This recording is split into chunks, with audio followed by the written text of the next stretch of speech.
When the first Sumerian tablets were pulled from the soil, still carrying the warmth of the ground and the faint smell of clay, something unusual appeared in the earliest lines. The Anunnaki were not described as beings who arrived on Earth in power and glory.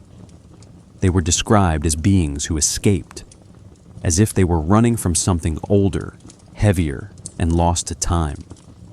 The verbs are small, but the meaning is enormous. They didn't descend.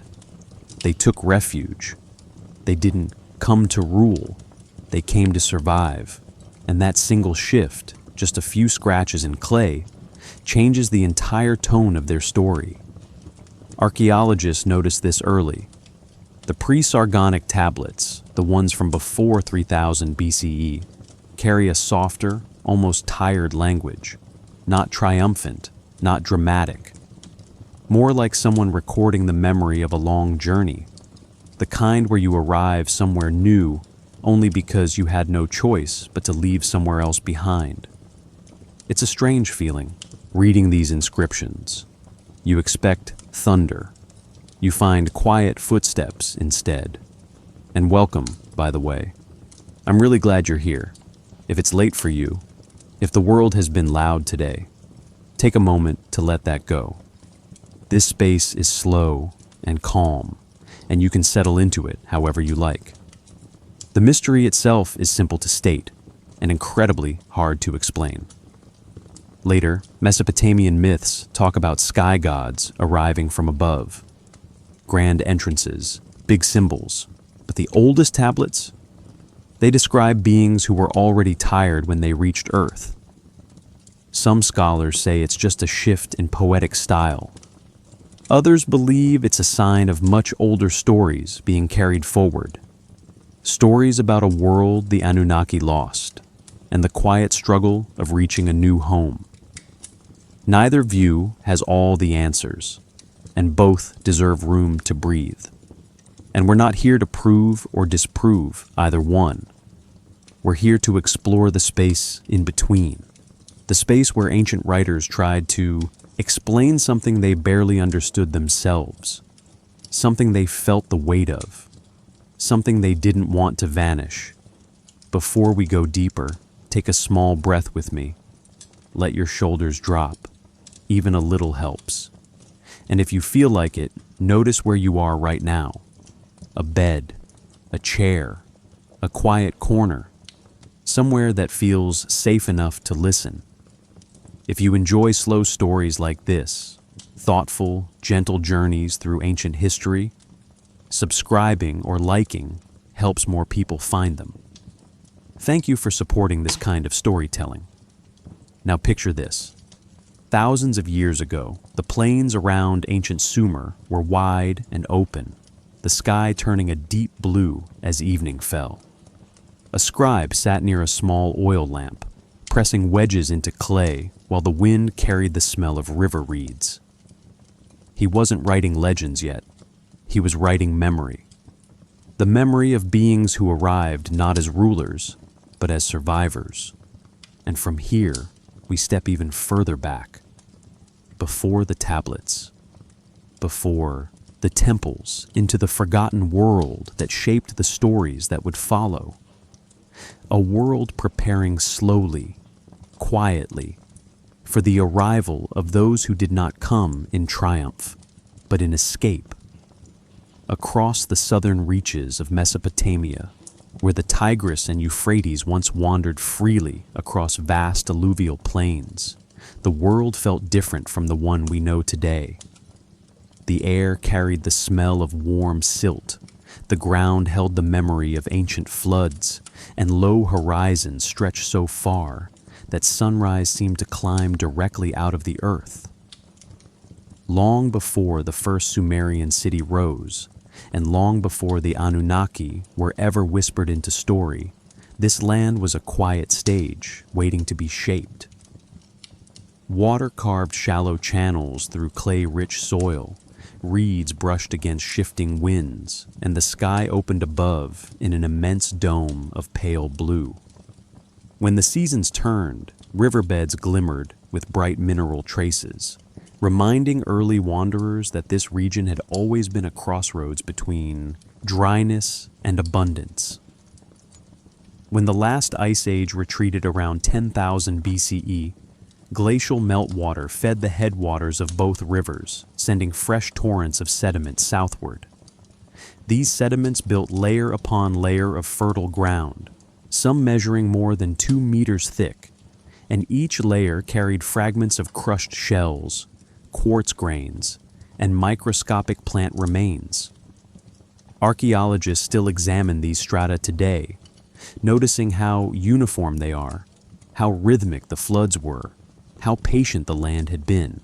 Standing here now, if you imagine the soft squelch of wet clay beneath your feet, you can almost feel that slow geological breath.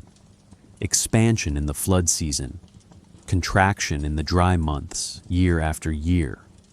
And above it all, stars drifted in ancient patterns, unchanged for tens of thousands of years, offering early people a reliable map long before written symbols existed.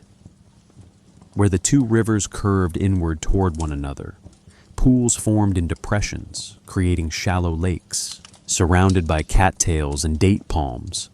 These lakes weren't permanent, but they lasted long enough to attract migrating herds and early human groups following them.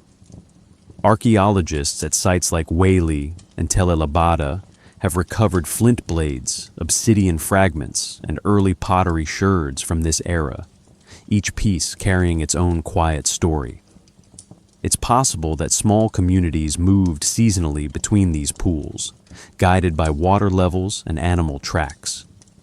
Maybe they noticed how the river channels shifted over the years, carving new routes, abandoning old ones, leaving cracked earth behind like forgotten scars. And maybe those shifting landscapes helped shape the early sense that the world itself was alive, always changing, always guiding. Long before temples rose, the nights here were almost overwhelmingly open. Without city lights, the Milky Way stretched in a bright ribbon overhead, and constellations shone with crisp detail. Early people would have slept under this sky, listening to the insect hum around reed beds and feeling breezes sweep across flat ground. The stars weren't just distant lights. They were the only stable reference in a world of unpredictable waters. This cosmic ceiling may have been humanity's first teacher, the first reminder that some things move with intention across great distances. And later, when the earliest tablets hinted at the Anunnaki escaping from another realm, perhaps this association between stars and journeys was already deeply rooted. When the climate warmed further around 6000 BCE, something subtle shifted. Rainfall patterns changed in the north, feeding stronger river systems in the south. Flood cycles grew more predictable, and the plains stabilized. Soil cores taken from ancient marshes show rising levels of organic matter, suggesting that vegetation flourished.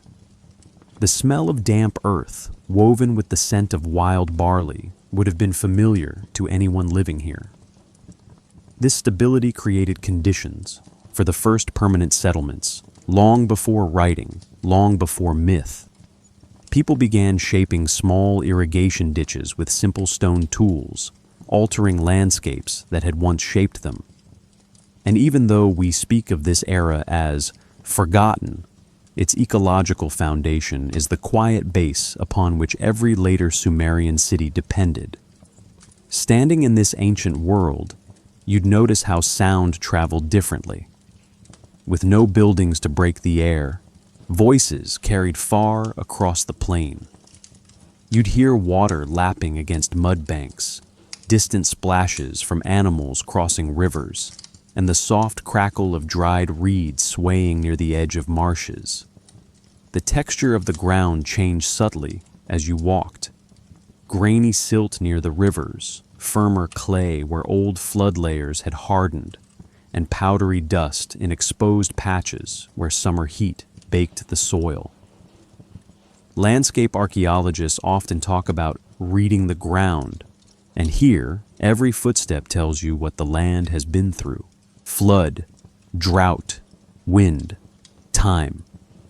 Somewhere in this world, early observers tracked the rising of bright stars on the horizon.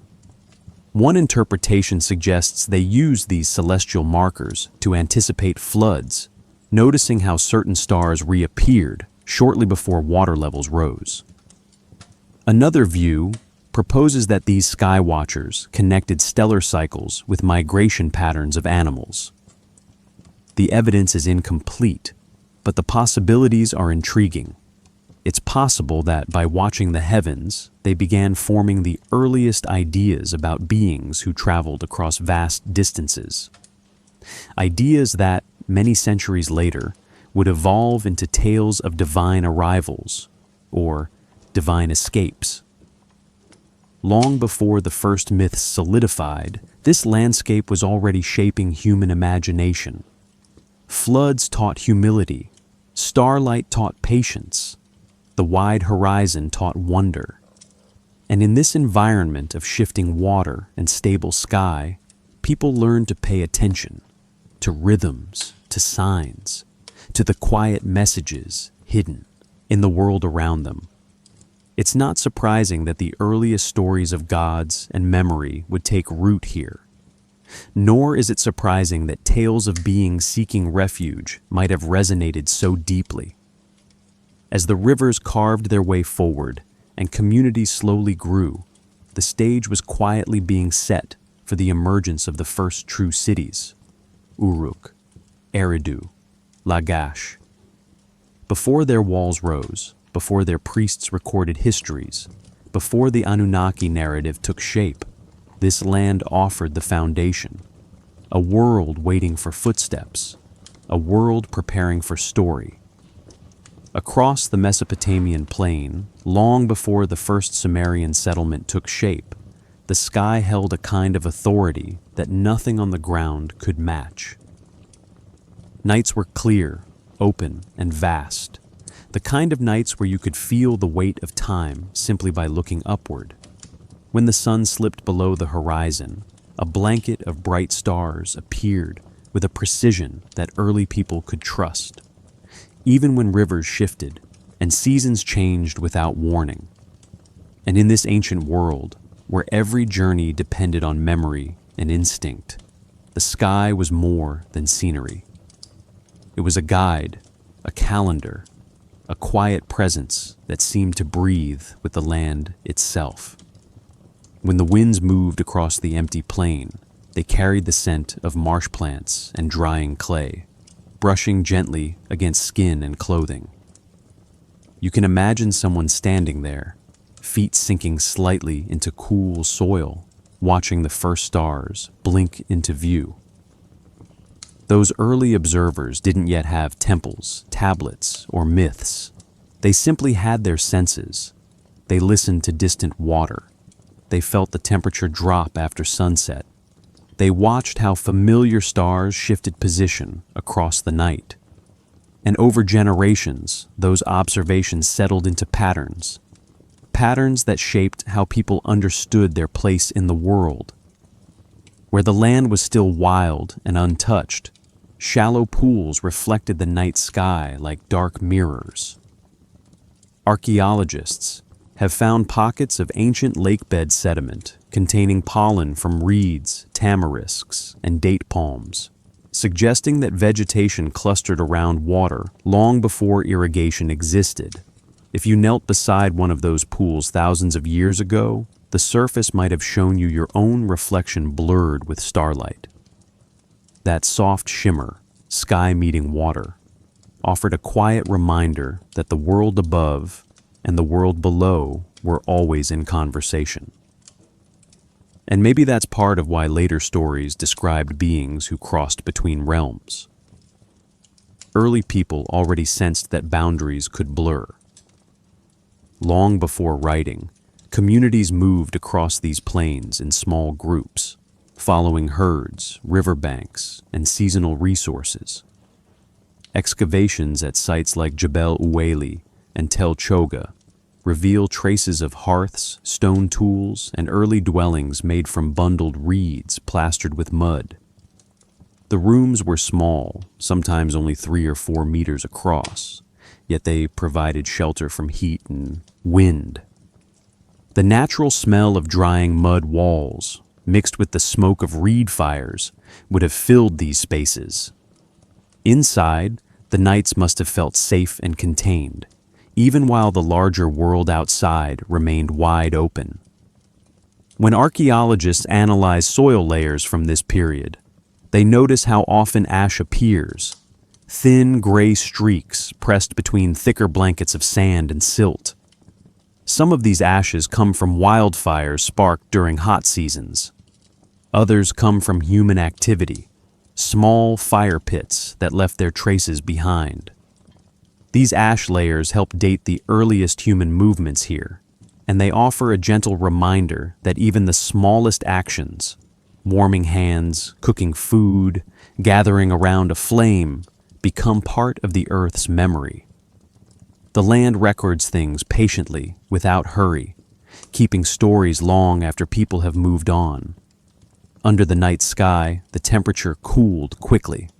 In winter months, it could drop to near freezing, the cold rising from the ground in slow waves of damp air. Anyone sleeping outdoors would have wrapped themselves in animal skins or woven reed mats. The crunch of dried reeds underfoot, the sharp scent of river mud, the distant calls of night birds. These were the sounds and textures that shaped early human imagination. And in that quiet, it's possible that people wondered where the stars came from and whether anything lived in the spaces between them. Not with fear, more with curiosity. A simple, patient curiosity that became the root of later myth. Maybe some of these early observers noticed how certain stars rose just before dawn during particular seasons. Maybe they tracked how the moon's gentle glow changed the way shadows looked against the plain. Some scholars believe that these sky patterns helped guide early planting rituals, long before agriculture became structured or widespread. Others think that celestial observations were tied to migration. Watch the sky, and you know when it's time to move. The Wuyuimai. Evidence doesn't settle the debate, but it hints at something important. People were paying attention. They were listening to both earth and sky. Long before the Anunnaki legends took form, this attention created a way of thinking, a way of seeing the world as layered, rhythmic, and full of quiet signs. People understood that water levels rose and fell like breath, that stars traced predictable arcs, and that the land responded to forces far bigger than human life. In this understanding, the idea of beings who traveled immense distances didn't feel impossible. It felt like an extension of what nature already demonstrated: movement, cycles, journeys that unfolded slowly across time. Standing on that ancient plain now, if you close your eyes, you can almost feel the warmth of the ground still holding the day's heat. You might hear a distant splash from a migrating animal, or the soft ripple of wind moving across flat land. When you open your eyes, the sky stretches endlessly, above, every star bright and sharp. And for a moment, the world feels suspended between earth and heaven, just as it did for the people who lived here long before history began. Across the marshlands and wide open plains of prehistoric Mesopotamia, there was a feeling, subtle, quiet, but undeniably present, that the land itself was waiting. When the wind moved through tall reeds, the sound had a soft, hollow quality, like a breath drawn in more than a breath released. When the rivers swelled in spring, they carved fresh channels into the clay, leaving long, smooth curves that almost looked intentional. And when the nights deepened, the sky opened so completely that it felt less like a ceiling and more like an invitation. long before the first Sumerian temple rose, long before the earliest mythographers carved their stories into wet clay. The environment seemed prepared for something to arrive. When the climate stabilized around 5000 BCE, a shift took place that archaeologists still trace today. Soil samples show an increase in fine silt particles, evidence of slower, more predictable floods. The smell of wet earth, rich and metallic, must have filled the air during these seasons. Layers of pollen preserved in marsh sediment reveal new plant growth. Thicker reed beds, expanding patches of wild barley, clusters of date palms sprouting along low banks. These changes weren't dramatic, but they created a landscape where life could linger rather than wander. And stability always invites story. It gives memory a place to rest. It gives imagination a home, where ancient waterways branched into dozens of small channels, pools formed naturally. Their surfaces were smooth, almost glass-like on calm mornings. If you stood at the edge of one, you'd see the reflections of early dawn, pale yellow light stretching across still water, broken only by insects touching the surface in small, concentric ripples. These pools acted as mirrors to the sky, and perhaps that made people more attentive to what lay above them. The idea isn't far-fetched. When you look into water and see stars looking back, it changes the way you think about distance. It changes the way you think about travel. And maybe, in some early, quiet way, it opened the door for later stories of beings who crossed great cosmic spaces. Long before writing, settlements began forming near these dependable water sources. Archaeological remains at sites like Eridu's earliest layers, long before the Grand Temple phases, show simple structures made from reed bundles tied with fiber cords. They were coated in mud plaster for insulation.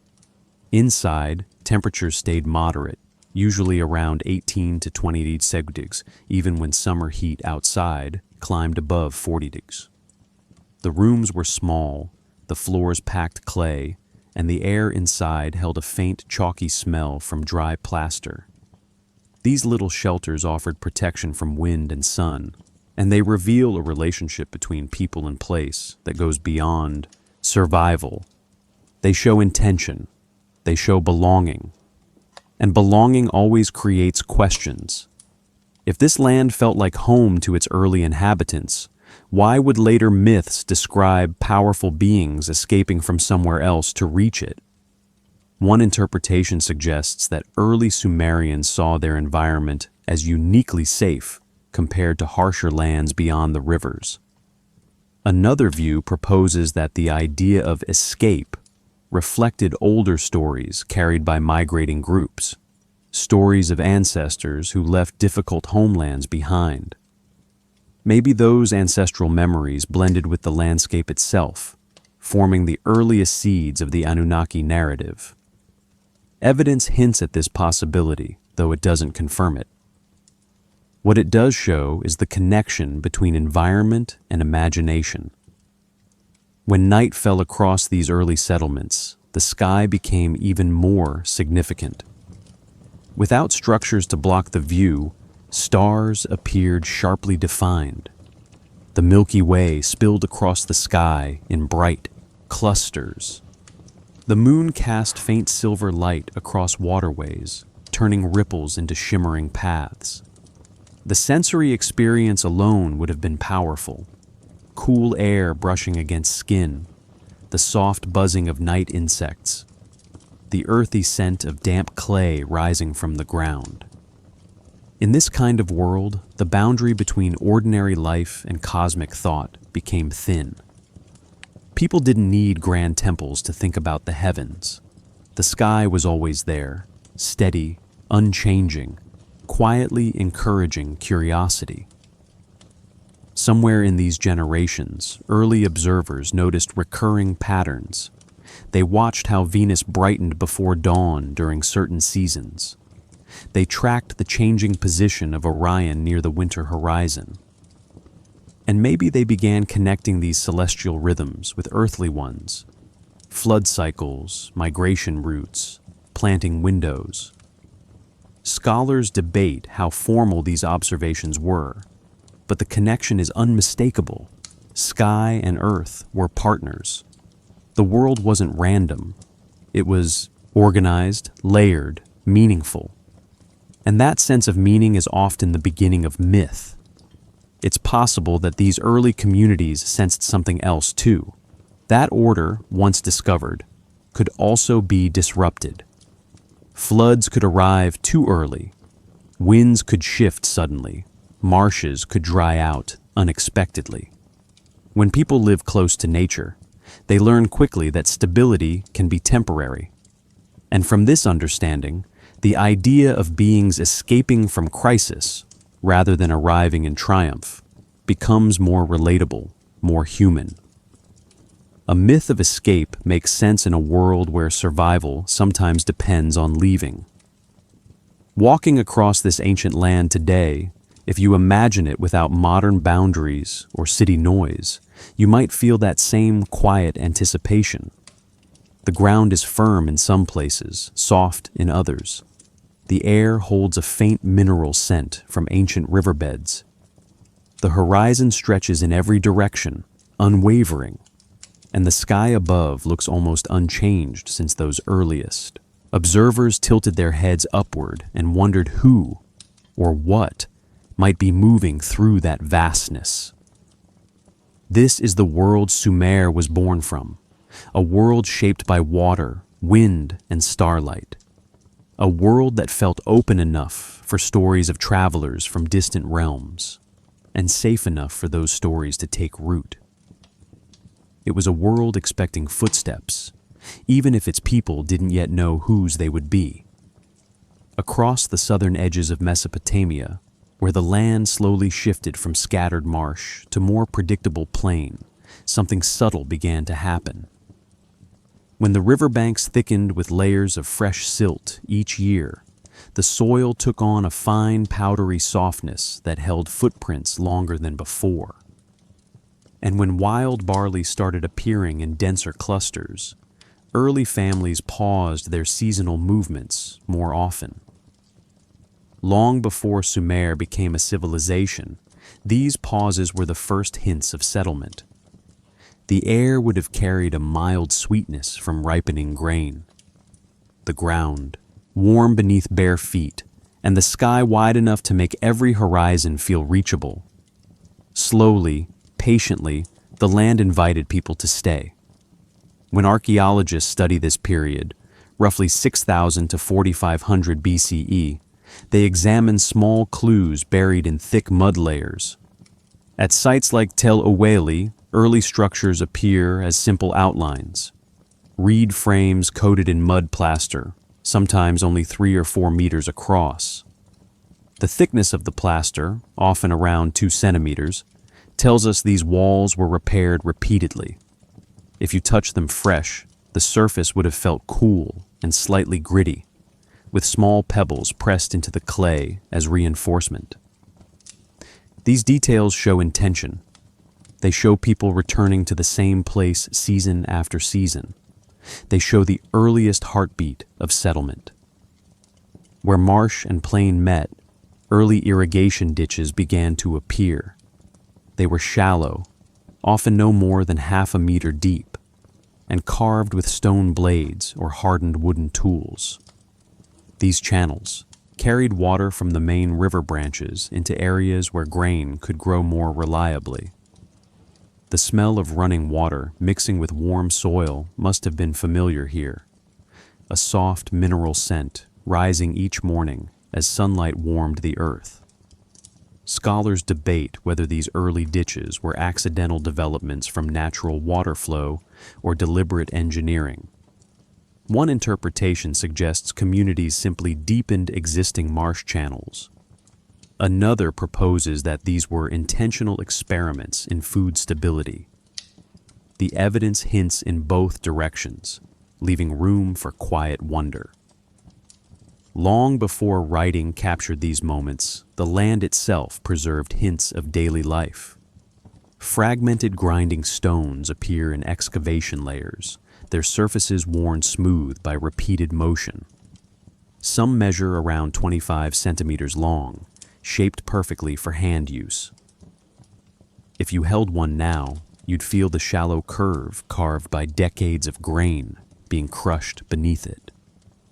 Small hearth pits, usually 30 to 40 centimeters wide, contain hardened charcoal traces from burned reeds and animal dung. The smell of those early fires would have been earthy, faintly sweet, and lingering in the air long after flames died. Under these early roofs, life was modest but steady.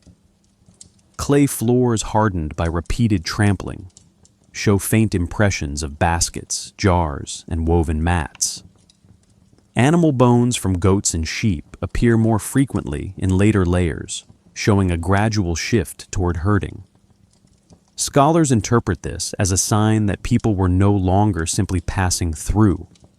They were forming rhythms, returning to familiar places, building habits, noticing patterns in both land and sky. Maybe they didn't yet think of themselves as a community. But the landscape did. The traces show a world beginning to hold its people. Perhaps the most telling evidence of this period is the sudden appearance of storage pits. These were lined with clay and reinforced with layers of straw. Some measure nearly a meter across, suggesting they held surplus grain. The idea of extra is profound in prehistory. Extra means planning, extra means safety, extra means staying longer than the season requires. And once people begin storing, they begin imagining futures. They begin imagining return. And return is the first quiet step toward civilization. When evening settled across these early settlements, soft light from reed torches flickered against mud-plastered walls. The smell of warm grain drifted from storage pits. In that gentle glow, shadows would have danced across low ceilings, creating simple shapes that might have encouraged storytelling. Archaeologists cannot excavate stories directly, but they can excavate the spaces where stories were likely told. Rooms no larger than 5 square meters, their soot-stained ceilings marking years of quiet conversations. Some questions still linger for scholars today. Why did these early groups choose certain river bends and not others? What convinced them to stop wandering? Did environmental changes encourage settlement, or did imagination? Were they responding to climate, or to something internal, something shaping human identity? The answers remain uncertain, but the questions themselves reveal something meaningful.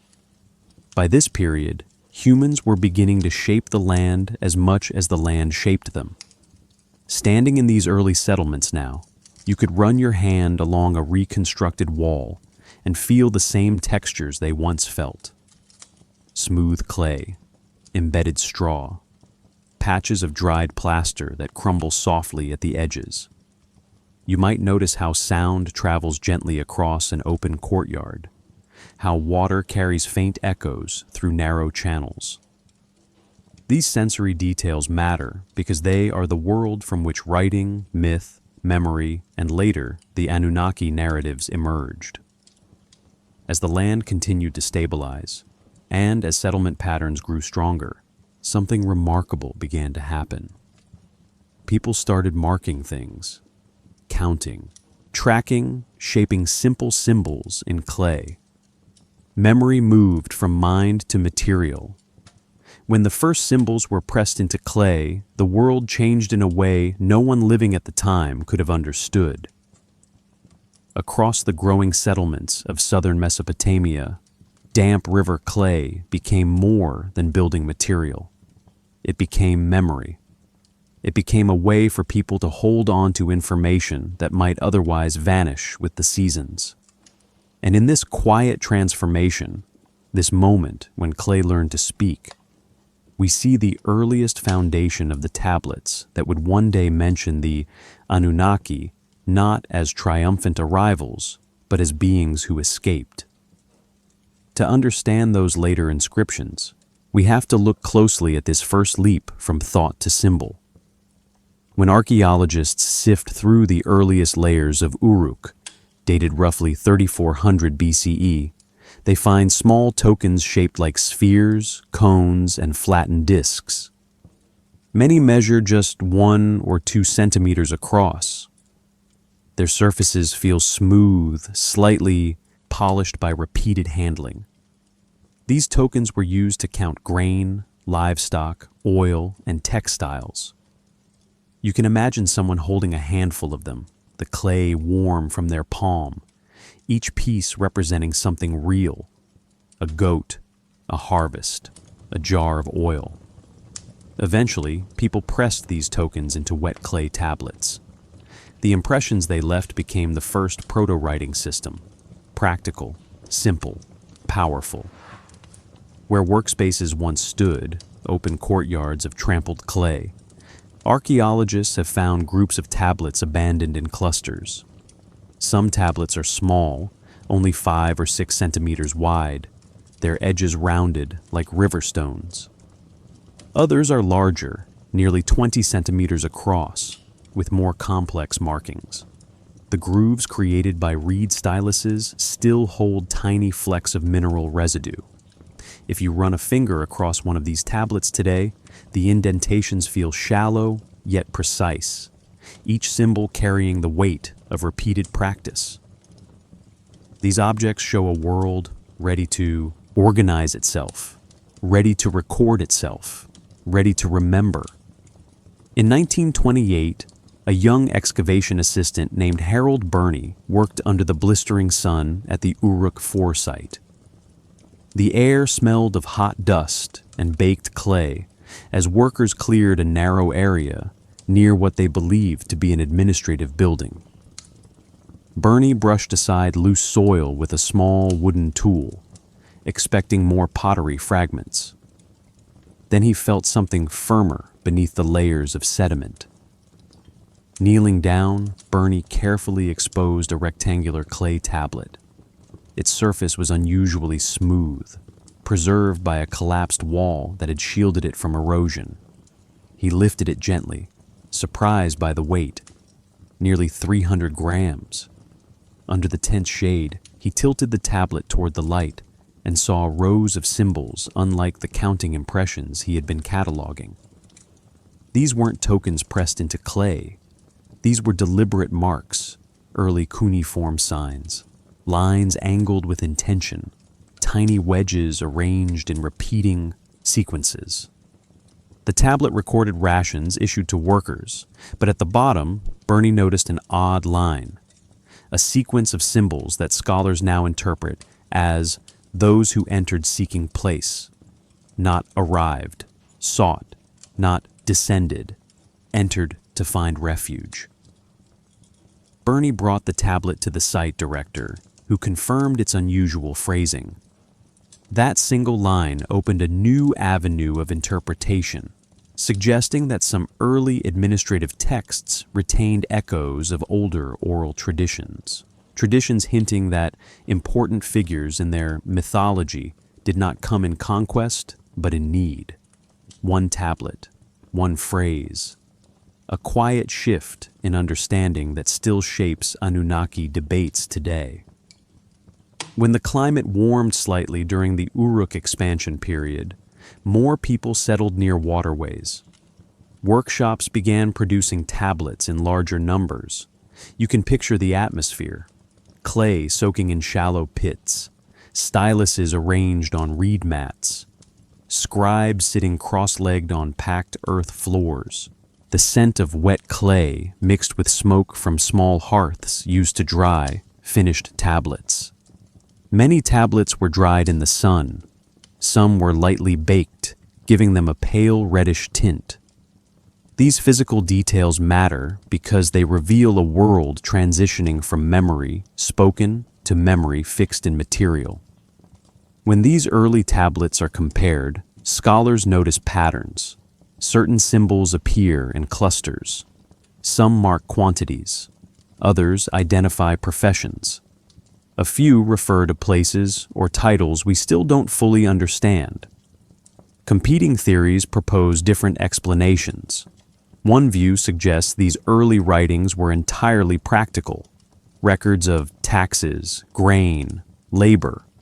Another argues that some symbols carried religious or mythic significance even in these early phases. The evidence is mixed, leaving room for interpretation and curiosity. Perhaps the most intriguing finding is the gradual shift in language structure. In older tablets, the phrasing is simple and direct, but as time progresses, lines become more descriptive. Scholars analyzing tablets from Uruk through around 3200 BCE note an increase in verbs related to movement, entering, leaving, settling. These may reflect growing administrative complexity, or they might preserve fragments of early migration stories. The ambiguity is part of the fascination.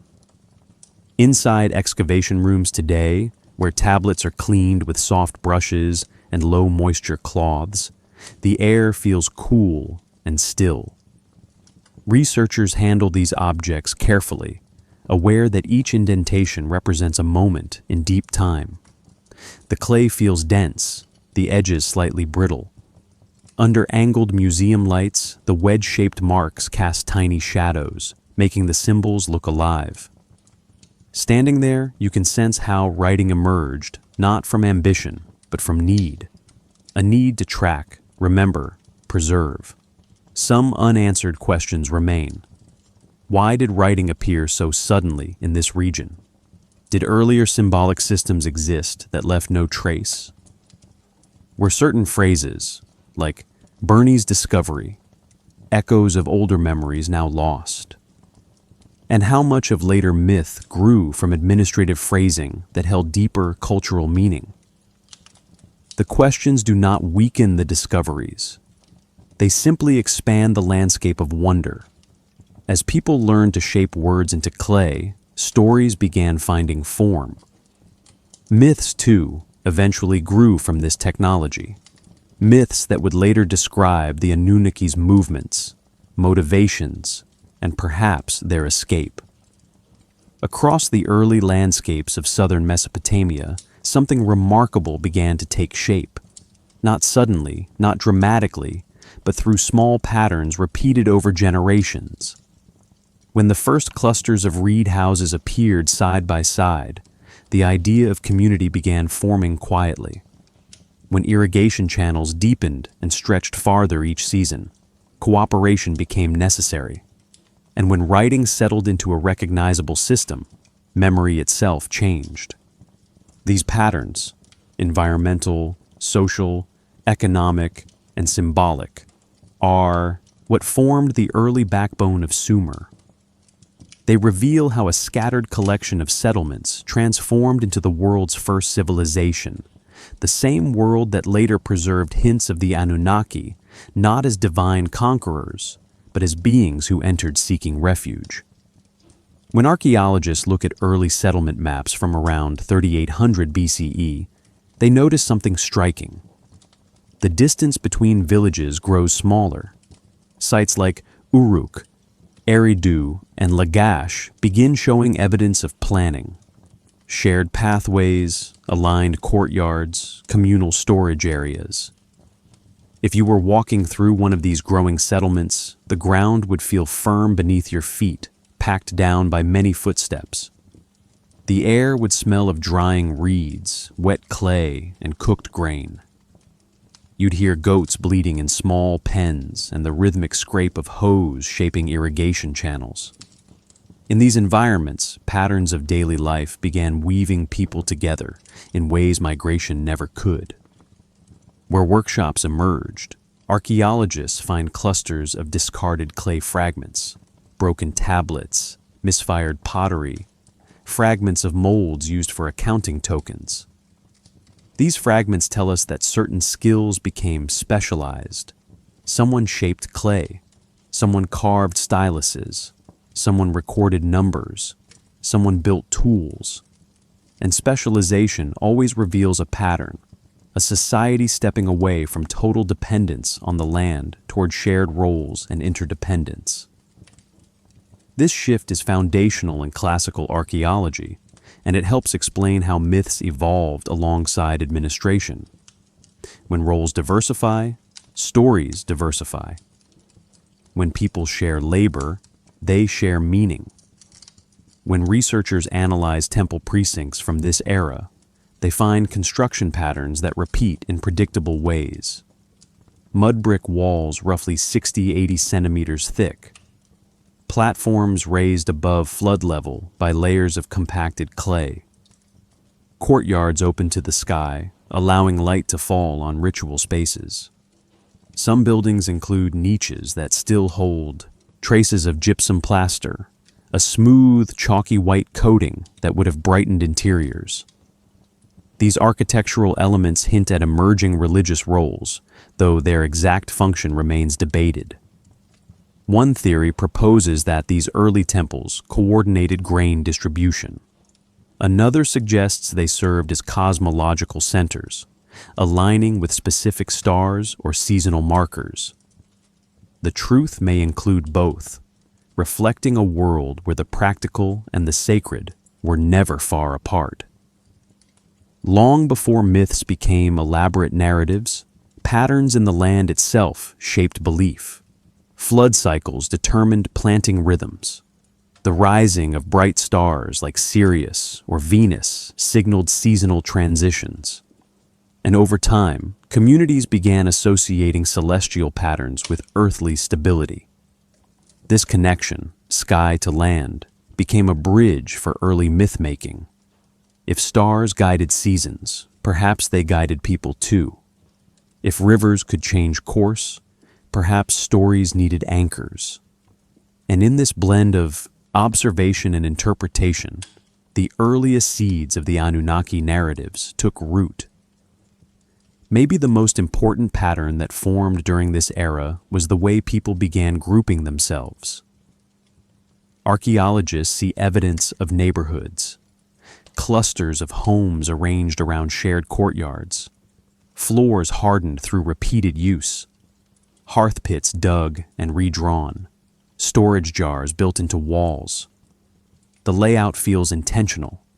It feels like a community imagining itself as more than individuals. Scholars debate whether this shift was driven by population pressure or a growing cultural identity. The evidence offers room for interpretation, yet it consistently shows a move toward structure, rhythm, and continuity. Inside these early homes, sensory details reveal even more about daily life. Clay vessels held water cooled slightly by evaporation. Reed baskets lined with bitumen gave off a faint, tar-like scent. Mats woven from palm fibers felt rough but durable under bare hands. In this intimate world of textures and scents, children learned tasks by watching parents. Stories were told in small, warm rooms lit by oil lamps that flickered against mud brick walls. These quiet spaces shaped cultural memory long before writing carried it into future centuries. Some discoveries raise intriguing questions. Why do some temples show evidence of sudden expansion while others remain modest? Why do certain settlement layers contain imported materials like obsidian and lapis lazuli? Did long-distance trade influence emerging myths of travelers from faraway realms? And why do early inscriptions sometimes use verbs of arrival and sometimes of entry, the latter implying choice or refuge? Archaeology cannot answer every question, but the questions themselves reveal patterns of curiosity, patterns that still shape today's interpretations of Sumerian myths. As these settlements matured, clay tablets began recording more than numbers. They began naming places, then people, then roles, then concepts, and eventually beings. The shift from accounting to storytelling is one of the most profound transitions in human history. Once symbols could capture narrative, oral traditions gained structure. Once myths had written anchors, they gained longevity. And within those early anchored myths appear the earliest hints, the small, quiet lines, suggesting that some figures in Sumer's pantheon were not depicted as conquering newcomers, but as beings who arrived weary, displaced, seeking space within the world of humans. Standing at the edge of an excavation trench today, where layers of mud brick mark centuries of rebuilding, it's easy to imagine how these patterns accumulated, brick on brick, story on story, memory on memory. A civilization doesn't appear in a single moment. It grows through rhythms repeated across generations. When the first true cities began to rise from the Mesopotamian plain, the transformation felt almost organic, like the land itself had been preparing for this moment through centuries of patient shaping. Across the horizon, where reed houses once stood alone against wide stretches of flat earth, clusters of mud brick structures began pressing upward. When sunlight touched these early walls, the clay glowed warm and golden, carrying the faint scent of baked earth. And as these cities grew, they altered the landscape in a way nothing before them had. The ground felt firmer beneath thousands of footsteps. The air filled with the soft echoes of tools striking clay. The world was shifting from settlement to civilization. When archaeologists examine early Uruk levels, particularly layers 4 and the 3, dating roughly 3,400–3,000 BCE, they see evidence of scale that surpasses earlier periods. Wide courtyards, multi-room buildings, storage facilities with walls nearly a meter thick. If you touched one of these bricks today, you'd feel the subtle grit of straw mixed into the clay, an intentional choice that added strength. The surfaces bear shallow finger marks from builders smoothing the edges. These details reveal not just construction, but coordination. Groups of people working together toward a shared goal, guided by emerging leaders, rituals, and ideas. Where temples rose, they rested on raised platforms built from tens of thousands of mud bricks. Eridu's temple sequence, 11 stages layered one atop another, shows how places of worship became architectural anchors. Each stage was slightly larger than the one before, reinforcing the idea that spiritual spaces were not static. They grew with the community. They adapted. They became central. Walking through these early temple courtyards, you'd hear the creak of wooden doors, the soft thump of sandals on packed earth, and the rhythm of water being drawn from nearby canals. The smell of incense, resinous, slightly sweet, would drift from inner chambers, mixing with the scent of clay warmed by sunlight. Inside these temples, scribes worked in dimmer rooms. Light filtered through narrow openings, casting long, angled shadows across the walls. Tablets were shaped on low tables, their surfaces smoothed with wet hands before the stylus pressed meaning into them. Some tablets recorded grain distribution. Others listed labor assignments or offerings. A few, rare and treasured by scholars, contained early mythological motifs. These fragments suggest that administrative writing and religious storytelling shared the same spaces, perhaps even the same people. Writing was no longer a tool. It was becoming a worldview. Perhaps the most striking feature of this era is the sudden expansion of canal systems. Channels branched like delicate veins from the main rivers, some stretching over several kilometers. Their walls were reinforced with reeds, straw bundles, and occasionally fired bricks. The sound of flowing water would have carried through neighborhoods, soft and steady. These canals weren't just for irrigation. They were arteries of commerce, Boats carved from palm trunks traveled along them, carrying fish, grain, pottery, and textiles. With water came mobility, and with mobility came exchange of goods, ideas, and stories. One interpretation suggests that as trade expanded, the concept of distant realms grew stronger in collective imagination. Another proposes that external contact brought fragments of older myths from neighboring regions. The evidence is incomplete, yet intriguing.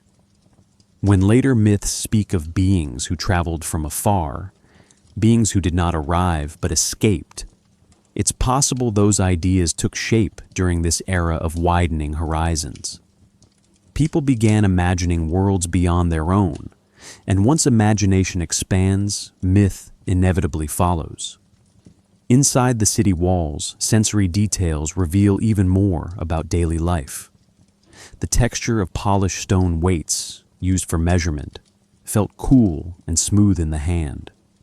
The smell of brewing barley filled marketplaces. Looms clicked rhythmically as textiles were woven. In narrow alleys, water jars rested against walls, their clay surfaces cool to the touch even under harsh sun. These small details anchor us in reality, showing how ordinary life supported extraordinary development. Civilizations rise not through grand myth alone, but through everyday routines repeated with care. Some discoveries from this era continue to puzzle researchers. Why do certain buildings show evidence of sudden reconstruction? Did environmental pressure or social tension play a role? Why do some early inscriptions reference those who entered the sacred space without specifying origin? And why do mythological symbols appear in administrative contexts, blurring the line between the practical and the spiritual? These unanswered questions don't weaken the narrative. They enrich it, reminding us that early cities were places of experimentation, architecturally, socially, spiritually. People built new structures not because they fully understood their future, but because they sensed possibility. Walking across reconstructed streets in modern archaeological parks, you can feel the weight of that possibility. The ground vibrates faintly underfoot as wind moves across open spaces. The outlines of ancient walls cast long, quiet shadows. If you pause, you might imagine the echo of a stylus tapping clay, or the low murmur of priests reciting offerings. These cities were alive, breathing, shifting, learning themselves into existence. And from these cities, a fully realized culture began to emerge. One with myths, rituals, astronomy, administration, and memory woven together. A culture ready to define the beings it believed had shaped, or perhaps joined, its destiny. With the cities rising and the foundations laid, we now move into the heart of Sumer's golden age, where architecture, astronomy, social order, and myth collide, revealing how the Anunnaki narrative took shape in the world's first civilization. Across the heart of ancient Mesopotamia, the cities of Sumer reached a brilliance that still feels almost unreal. When the sun rose over Uruk, its light struck temple walls coated with lime plaster, making them gleam pale and bright against the reddish clay around them. Streets were busy long before midday. Priests walked toward ziggurat stairways with baskets of grain offerings. Weavers stretched dyed threads across wooden frames. Children carried water jars whose surfaces cooled their hands as they walked. And above all of this, the sky opened in a clear, luminous sweep, an immense dome where stars vanished at dawn but never lost their importance. This was the world at its peak, a civilization learning how to shine. Imagine standing in the great courtyard of the Iana district around 3100 BCE. The ground beneath your feet is hard-packed clay, warm from early sunlight. You hear the steady rhythm of workers carving new bricks, each measuring roughly 30 by 15 by 10 centimeters, then setting them in neat stacks. You smell a mixture of incense, damp plaster, and the faint sweetness of soaked reeds laid out to dry. These sensory fragments tell us how alive this city was. Archaeologists find more than artifacts here. They find evidence of routine, repetition, and mastery. The Golden Age wasn't a single moment. It was 1,000 daily actions performed with skill, confidence, and intention. Where astronomer priests gathered, the roof platforms were built with purpose, their edges aligned with cardinal directions. Their viewing lines pointed toward rising stars, particularly Venus and Sirius. A polished stone basin filled with water sat at the center, reflecting the sky so that movements of stars and planets could be tracked against the still surface. The basin remained cool throughout the night, its depth around 15 centimeters, its diameter nearly a meter. This wasn't mysticism, it was calculation, a way to anticipate seasons, floods, and long-term patterns that shaped agricultural life. And yet, even with this precision, myths grew alongside the science. The same people who measured Venus's cycles also preserved stories of beings who had escaped from realms beyond, settling among humans during Sumer's earliest days. In 3050 BCE, a young scribe named Aru-Enlil arrived before sunrise at the tablet workshop near the Iana temple. The air smelled of cool river clay, and the sky above him still held faint traces of starlight. Aru-Enlil carried a reed stylus tucked behind his ear and approached his work table, a smooth mud brick platform dusted lightly with fine sand to keep tablets from sticking. He shaped a fresh tablet from a lump of clay, pressing it into an oblong form about 12 centimeters long and 8 centimeters wide. As workers brought baskets of grain to be accounted for, Aru-Enlil dipped his fingers into a small water bowl, smoothing the surface.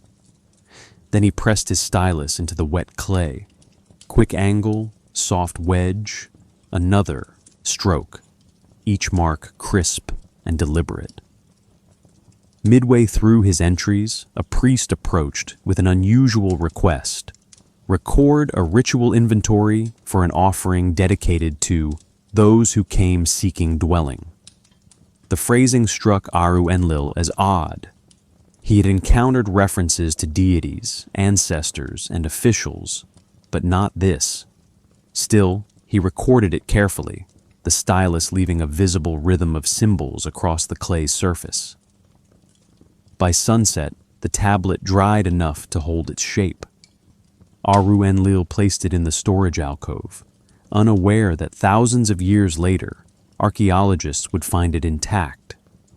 And when they read that unusual line, echoing the older phrasing of those who entered seeking place, it became another quiet detail, supporting the idea that early myths preserved memories of not arrival, but refuge. In the broader city beyond Aru-Enlil's workshop, daily life thrived. Bakers shaped dough into flat rounds and pressed them against hot dome oven walls. Potters turned clay on slow wooden wheels, their hands stained with reddish slip. Traders brought lapis from Afghanistan, copper from Oman, and timber from the north. The world was widening, and Sumer stood at its center. Imagine walking through the marketplace, the sound of traders negotiating, the smell of grilled fish, the bright color of imported stones glinting in sunlight. Every sense reminds you of a culture confident in its reach.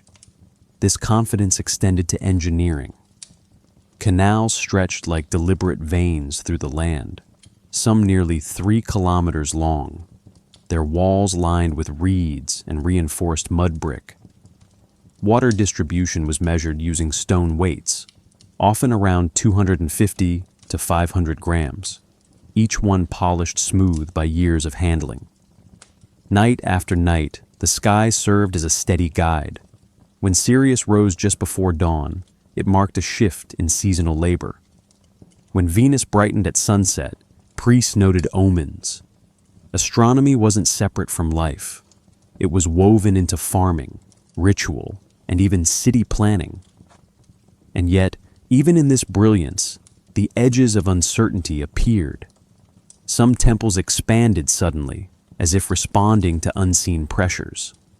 Some tablets began using more complex verbs for entering and departing, hinting at new layers of meaning in myth. One interpretation suggests that as cities grew stronger, their myths grew more layered, reflecting both pride and vulnerability. Another sees these changes as signs that older stories about refuge and escape were slowly being folded into grander narratives of divine ancestry. Imagine the scene, the city at night, torches flickering along ziggurat stairways, the air cooling after a long day of heat. A scribe finishes his work, a potter covers fresh vessels with cloth, a priest climbs the final steps to observe the stars. Each action feels small, but together they reveal a civilization at its height, organized, creative, deeply observant. And still, something remains hidden beneath these achievements, a deeper layer waiting to be uncovered, a truth preserved in symbols, architecture, and ritual gestures. A hint that the Golden Age was more than prosperity. It was preparation. When Sumer reached the height of its Golden Age, its rituals became one of the clearest windows into how the people understood their world. When dawn broke across the ziggurats, sunlight climbed each terrace slowly, warming bricks still cool from the night. Priests moved quietly along narrow stairways, carrying reed baskets filled with barley, dates, and small clay figurines. The air held the scent of incense, frankincense, bitumen smoke, and crushed herbs, lifting gently into the sky. Rituals weren't grand displays. They were steady rhythms, blending observation, devotion, and astronomy into one seamless language. Imagine standing at the base of the Great Ziggurat of Ur around 2100 BCE. The structure rises nearly 30 meters high, its steps steep but even. You place your hand on a oi, sun-warmed brick, feeling the faint ridges left by the mold used to shape it. The surface is firm beneath your fingertips, slightly gritty, carrying the memory of clay pulled from the riverbanks and baked in kilns. As you begin climbing, the city's sounds drift upward, vendors calling out prices, goats bleating near courtyards, bronze tools tapping against stone. Higher still, the horizon widens. The river becomes a silver line. The sky becomes the dominant presence. And at the summit, rituals begin. Where astronomer priests gathered, they positioned polished copper mirrors and bowls of water to track celestial movements. Venus, in particular, fascinated them. Its brightness, its pattern of disappearance and return, made it a symbol of both presence and loss.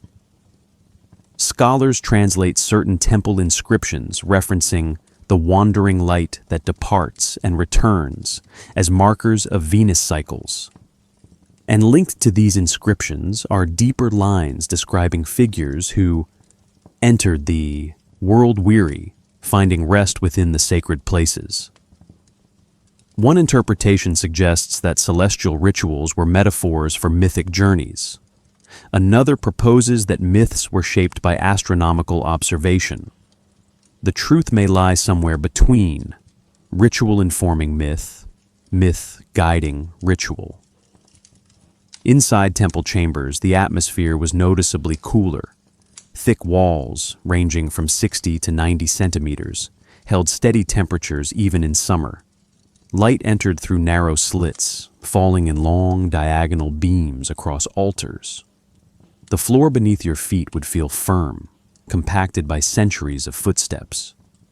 Offerings rested in shallow clay bowls, barley grains, oil lamps, crafted beads. Each offering had a specific gesture associated with it. Raise the bowl, tilt it slightly toward the east, place it down with both hands touching the altar. These gestures were not dramatic. They were measured, intentional, repeated for generations without losing meaning. Imagine a young acolyte learning these movements for the first time.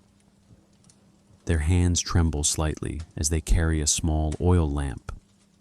The flame flickers against the inner walls, casting gentle shadows. A senior priest adjusts their posture, guiding their elbows inward, steadying their movements. The ritual itself takes only moments, but for the acolyte, it marks a shift, a transition from observer to participant. This intimacy is what defined Sumerian ritual life. Small acts performed with immense reverence. When archaeologists excavate temple storerooms today, they find rows of carefully shaped vessels. Some are thin-walled bowls weighing less than 200 grams. Others are thick ceremonial jars, nearly 40 centimeters tall. Many carry faint traces of oils, resins, or burned herbs. The smell, even after millennia, lingers when containers are opened, soft, earthy, almost sweet. These traces tell us how sensory their rituals were. Light, scent, touch, sound, they all shaped the experience. Some temples were built with astronomical alignments. The White Temple at Uruk, for example, sits on a high terrace oriented toward cardinal directions, its main doorway positioned to capture the first light of sunrise.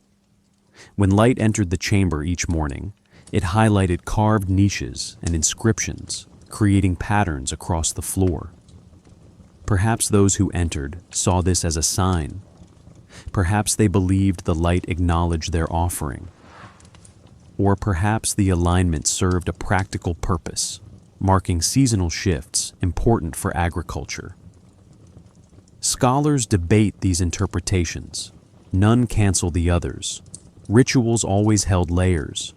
Rituals also reflected mythic memory. Some inscriptions refer to the ones who brought order after wandering. Others describe those who fled the distant realm and found rest beneath the sky of Sumer. These lines, carved into brick or pressed into clay, hint at ancient stories preserved within ceremonial language.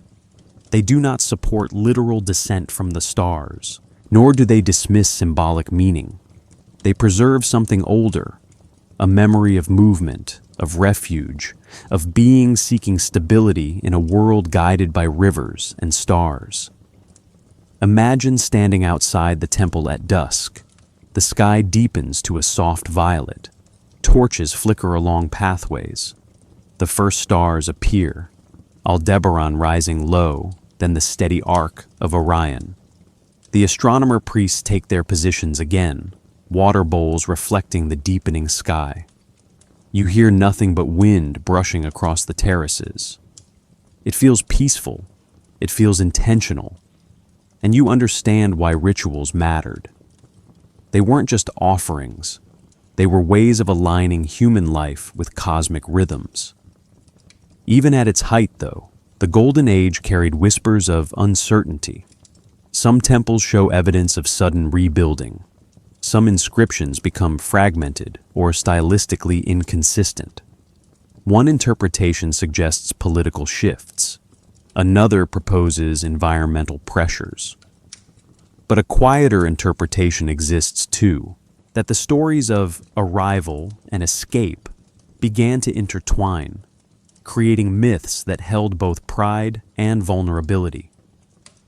When Sumer reached the height of its intellectual and practical power, knowledge became the thread binding every part of life.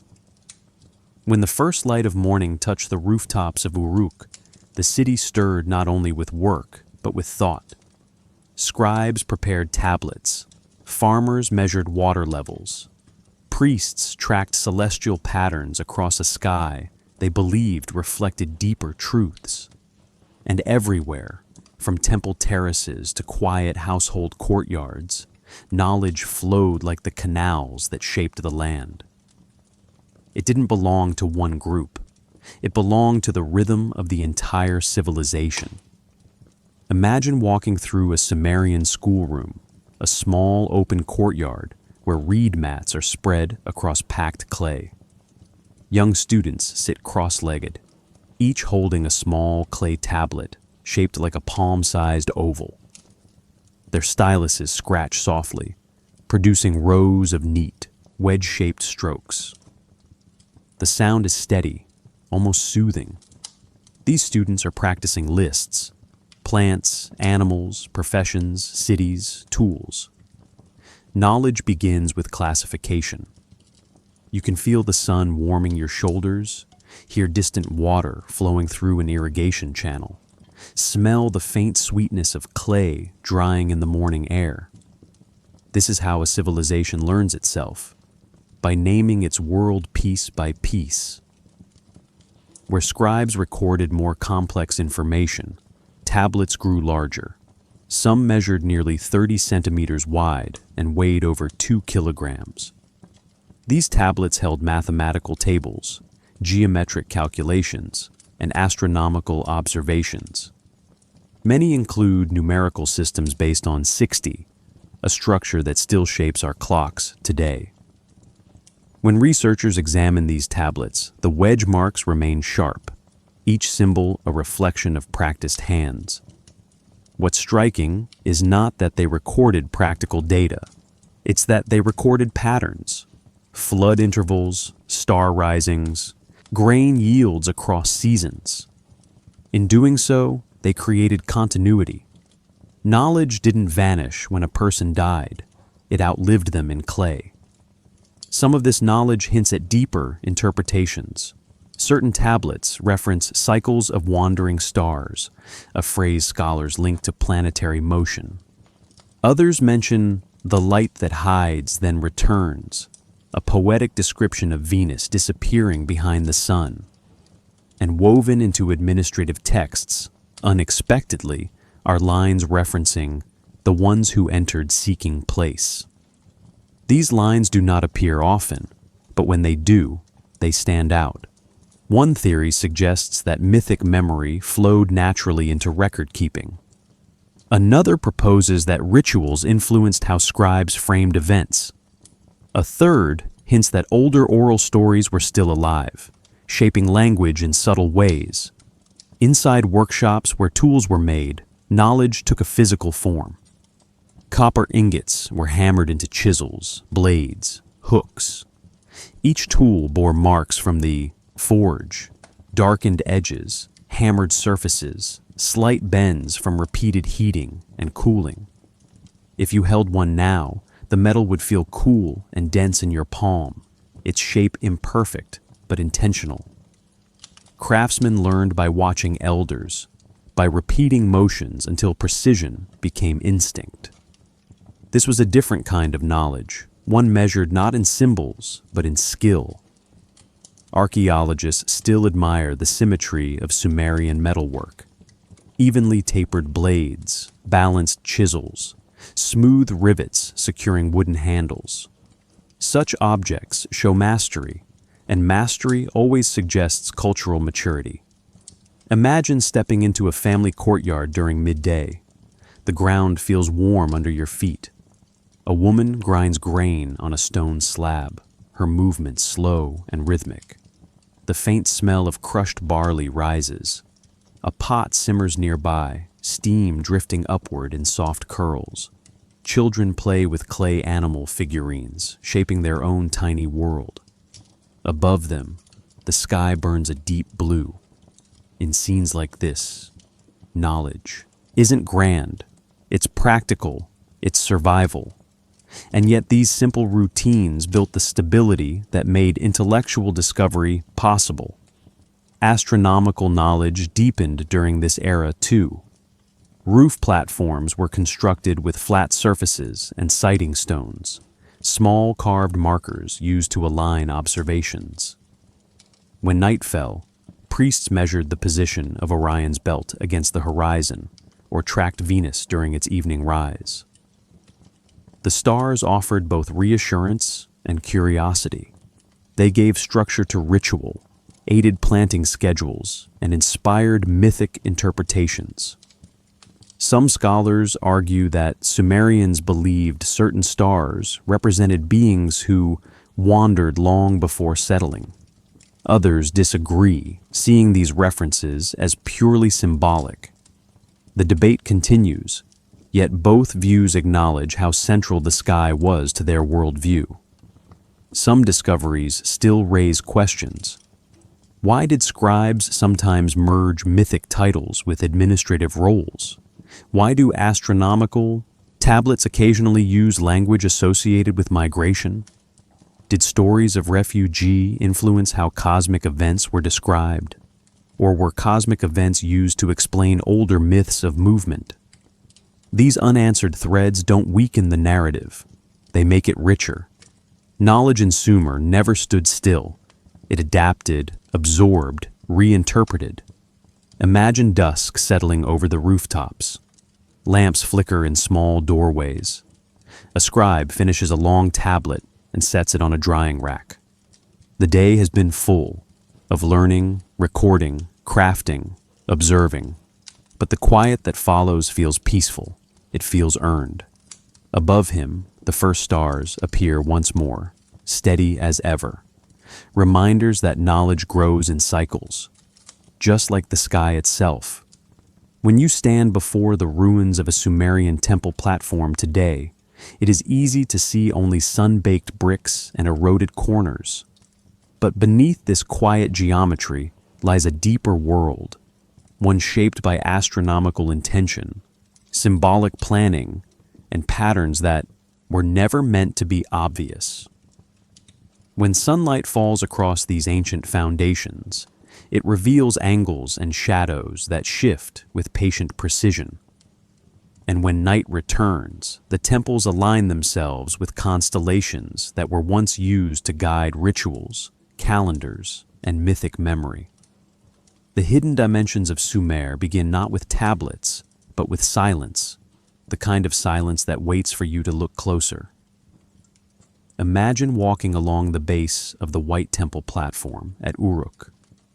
The ground is warm under your feet, and the air smells faintly of gypsum dust. The platform's orientation appears simple, straight lines, right angles, but astronomical studies reveal something more. Its main axis faces just a few degrees east of true north.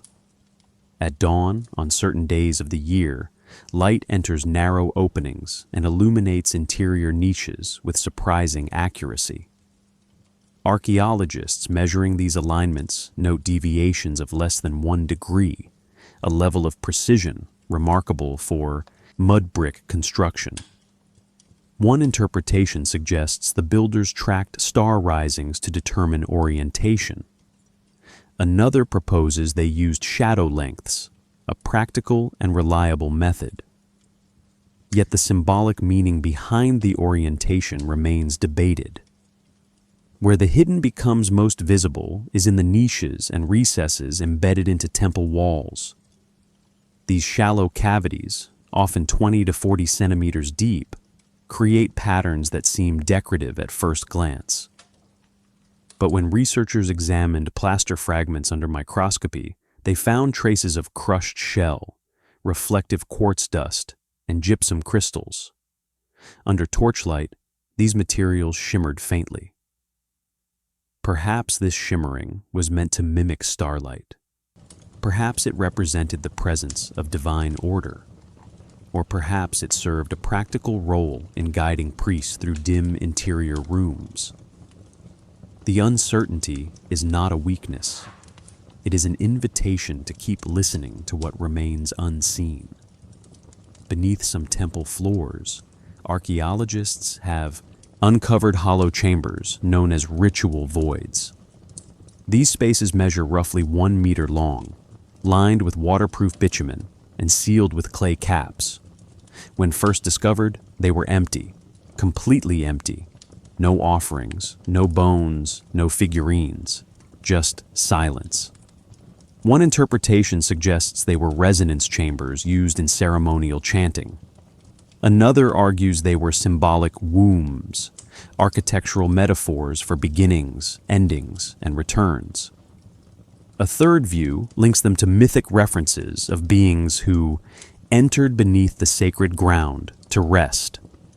Modern science offers tools, acoustic modeling, chemical residue analysis. But even with these, some questions stay patient.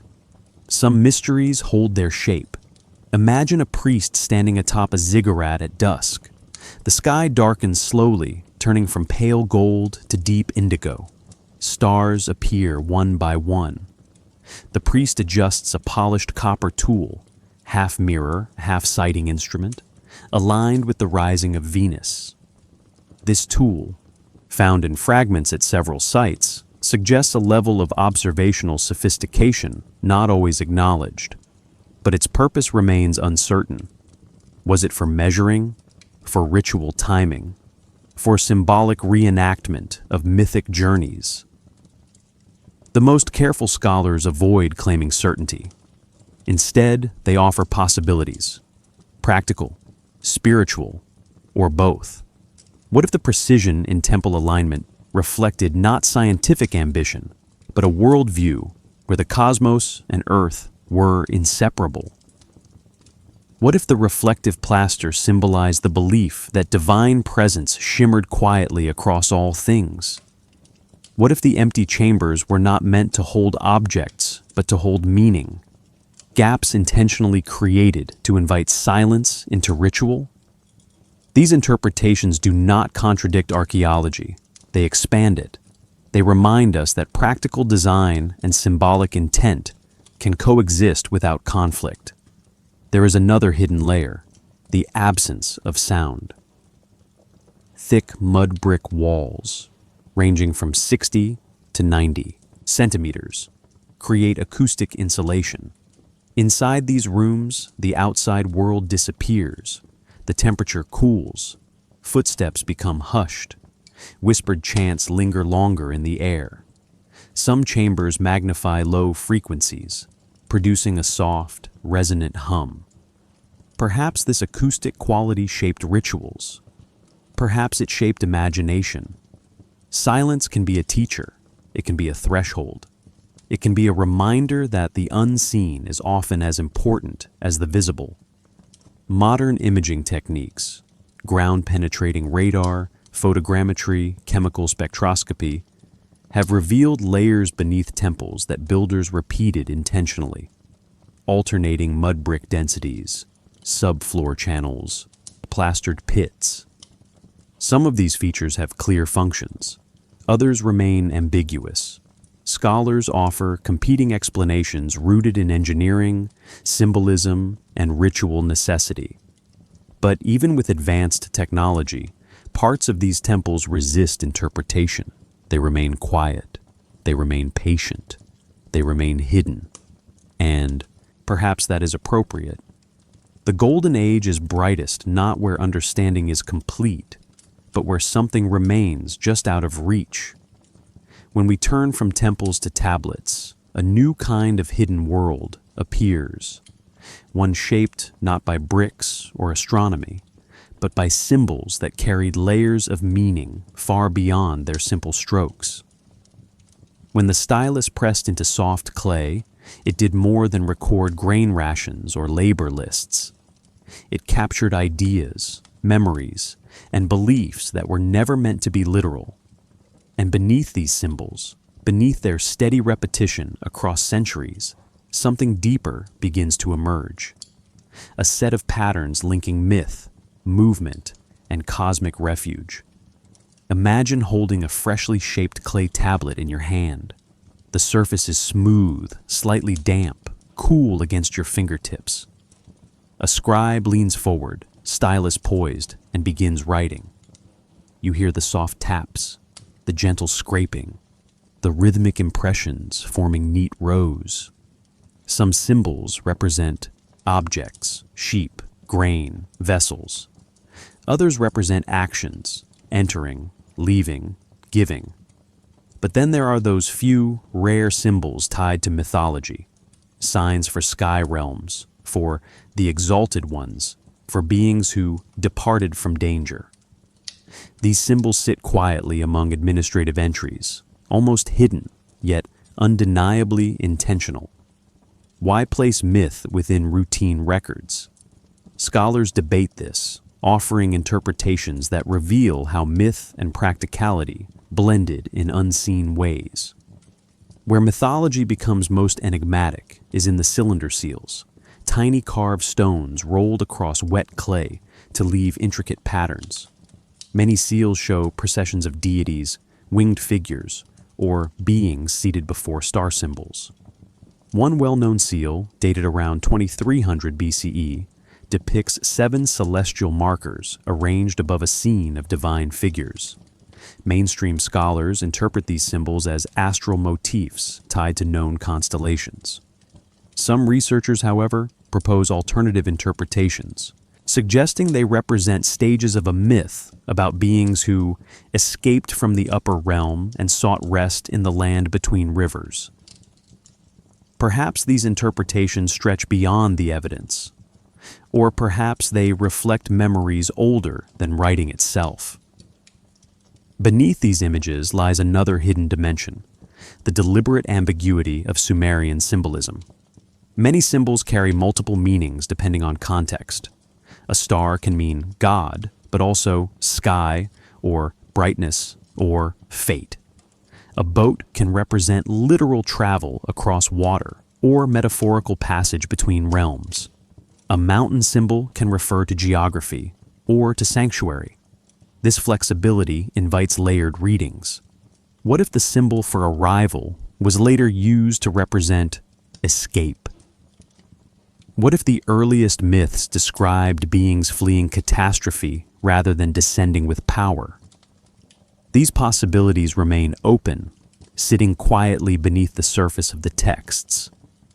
Imagine a scribe carving a cylinder seal in a small workshop. The room smells of stone dust and warm oil.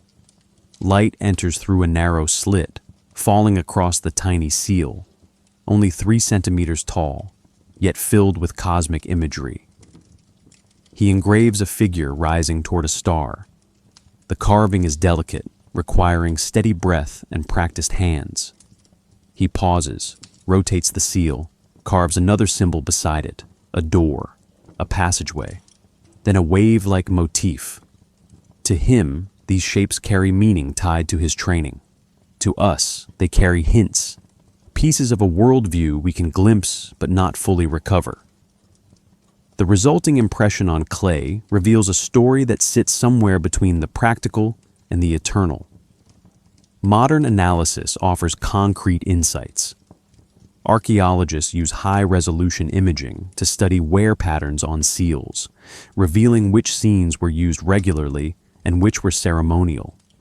Spectral scanning detects pigments once rubbed into carved lines, making patterns stand out more vividly during rituals.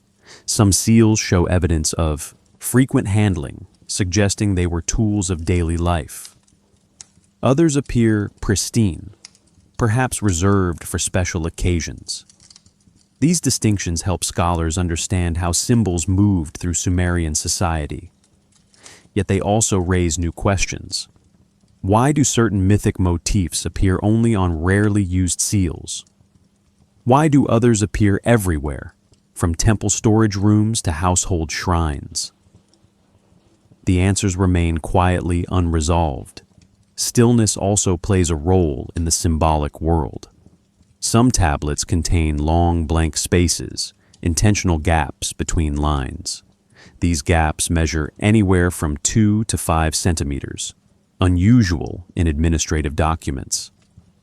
One interpretation suggests they were left for corrections. Another argues they served rhythmic or ritual purposes. A more speculative view suggests the gaps symbolized silence, moments in a story where meaning was not to be written, but understood. In a world shaped by both sound and quiet, by chant and breath, such pauses may have carried weight beyond what we can prove.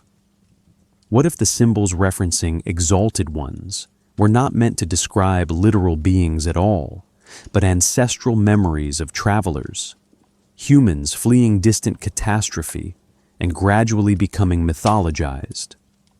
What if the myths preserved fragments of migrations older than the cities themselves? What if the symbolic escape later transformed into the narrative of arrival? These interpretations coexist because Sumerian symbolism refuses to offer a single meaning. It welcomes layers. It invites contemplation. It leaves space for silence. Imagine closing a tablet gently, setting it in the sun to dry. The clay warms quickly. The symbols harden into permanence. The scribe steps back, aware that his marks may outlive him by millennia. In that moment, knowledge becomes memory. Memory becomes myth. And myth becomes a hidden dimension, one we continue to explore, yet never fully grasp. When you stand beside the surviving foundations of Sumerian architecture, you can almost feel something unspoken lingering in the air. The bricks are silent, yet they seem to hold memory. The walls are eroded, yet they suggest intention. And beneath these structures, beneath the layers of packed clay, plaster, and bitumen, lie construction choices that still puzzle archaeologists today. These buildings were simple in appearance, but quietly sophisticated in design, carrying secrets woven into proportions, alignments, and materials. In their stillness, the structures whisper if you listen closely enough. Imagine placing your hand against the side of a mud brick wall. The surface feels rough but cool, even under the heat of midday sun. Some walls contain bricks measuring 30 by 15 by 10 centimeters, the standard for domestic construction. Others contain larger ceremonial bricks nearly 40 centimeters long.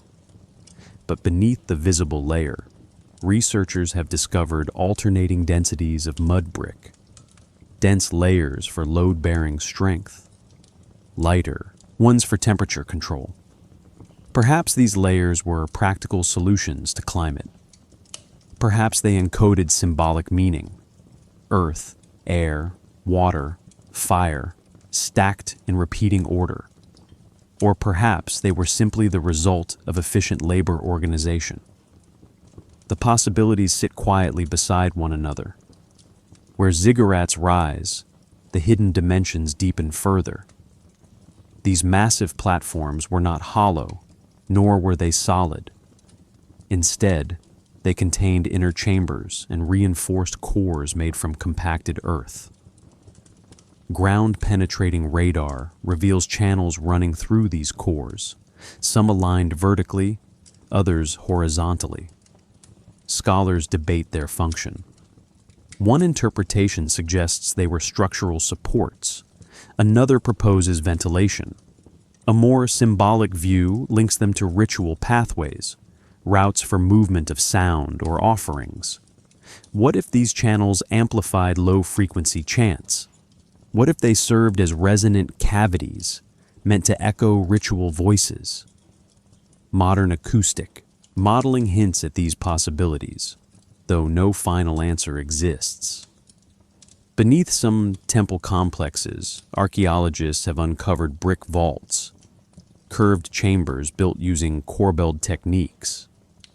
The bricks inside these vaults show a glossy sheen, as though exposed to heat or chemical processes.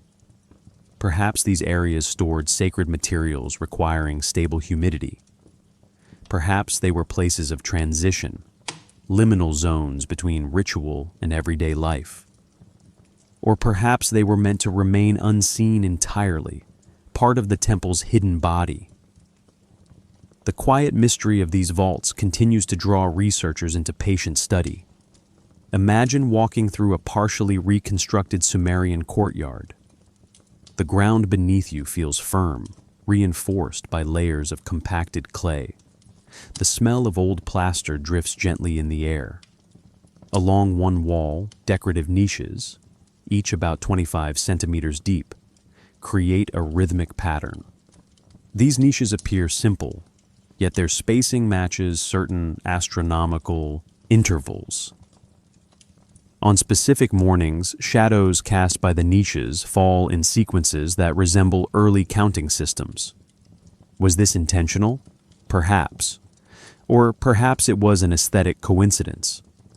But what if the builders embedded subtle markers, ways of tracking time, within the architecture itself? Another hidden element lies in the materials. Sumerians mixed straw, chaff, gypsum, and sometimes crushed shell into their bricks. These additives improved strength and reduced cracking, but they also altered acoustic properties. Some temple chambers produce a soft resonance when sound is made inside, so subtle you'd barely notice unless you listen carefully. In a silent room, the resonance feels like a faint hum beneath the stillness. What if rituals were designed to interact with these acoustics? What if certain chants felt more powerful because the architecture quietly supported them? Modern testing shows that specific frequencies vibrate more strongly inside these rooms, suggesting intentional or intuitive sound design. Lost technologies often emerge not through machines, but through techniques. Sumerian builders used bitumen, a natural tar-like substance, to waterproof foundations and seal joints. When heated, bitumen emits a sharp, earthy scent, and when cooled, it forms a nearly impenetrable layer. Its use allowed canals, storage pits, and temple floors to withstand centuries of moisture. Today, chemical analysis reveals bitumen mixtures with surprising consistency, hinting at standardized recipes. Perhaps master builders passed these formulas through apprenticeships. Perhaps they guarded them as sacred knowledge. Or perhaps they simply learned through repeated experimentation, refining their craft until it approached mastery. Some structures whisper through what they don't reveal. Why do certain buildings contain hidden rooms with no visible entrances? Why do some ziggurat layers include objects placed deliberately in foundations? Shell beads, copper fragments, small figurines, yet leave no written explanation for their purpose? Why do buried layers sometimes show signs of controlled burning, as though purification rituals were part of construction? These unanswered questions invite reflection rather than certainty. They remind us that ancient builders lived in a world where practical engineering and spiritual symbolism blended seamlessly. Imagine standing at sunset within a temple ruin. The bricks glow softly. Shadows lengthen across the courtyard. The wind falls quiet for a moment, as if the building itself is holding its breath. You sense that something beneath these walls remains unseen, not a dramatic secret, but a quiet truth, preserved in proportions and materials. And in that stillness, you understand why scholars speak of Sumerian architecture as both functional and symbolic. It is not one or the other. It is both. It is layered, like the civilization itself. When we reach the deepest layers of Sumer's beliefs, we enter a place where evidence thins and questions multiply. When the tablets grow faint, when the symbols become ambiguous, when architecture hints rather than declares, we find ourselves standing at the edge of what can be known. And here, the theories about Sumer's oldest stories, especially those involving beings who entered seeking refuge, begin to diverge. Some scholars believe these references describe mythic ancestors. Others suggest they reflect cultural memories of migration. A few imagine they preserve something older, something more unusual. Perhaps this diversity of interpretation is not a flaw, but a reflection of how layered ancient memory truly is. Imagine sitting beside an excavated pit at Eridu during late afternoon. The air is warm and dust hangs suspended in a muted glow. Inside the pit, archaeologists have uncovered a sequence of temples layered one atop another. 11 stages of rebuilding stretching across thousands of years. Some scholars argue this represents continuity of tradition. Others suggest the rebuilding reflects moments of crisis or cultural change. Maybe the layers preserve responses to environmental shifts, or perhaps the layers mark symbolic renewal, cycles of destruction and rebirth. We may never know the full intention behind these reconstructions, though each interpretation brings something meaningful to the conversation. Where myths speak of beings who departed a shattered realm, interpretations widen further. Some scholars believe these lines reflect memories of displaced communities fleeing conflict. Others propose they symbolize spiritual journeys into the afterlife. A few imagine they reference celestial movements, planets vanishing from view, then returning after conjunction. Perhaps these stories carried multiple meanings simultaneously, shifting subtly depending on who told them and when. Maybe storytellers blended practical memory with cosmic metaphor, and perhaps the stories we interpret as literal were understood symbolically by those who first told them. We may never know which reading the earliest listeners embraced most strongly. Connections to other ancient cultures add yet another layer. Egyptian stories speak of gods who fled chaos to build order in a new land. Early Anatolian myths reference beings who escaped fire and found refuge underground. Even in the Indus Valley, symbols hint at cycles of departure and return. Some scholars suggest these parallels reflect shared human experiences of migration, loss, and renewal. Others see them as evidence of long-distance cultural exchange. A few imagine they indicate common mythic ancestry reaching far back into prehistory. Perhaps these parallels formed organically as civilizations grappled with similar challenges. Or perhaps ancient trade networks carried stories alongside goods. We may never know how ideas traveled across such vast distances. Imagine opening a tablet where the script is clear, but the meaning is elusive.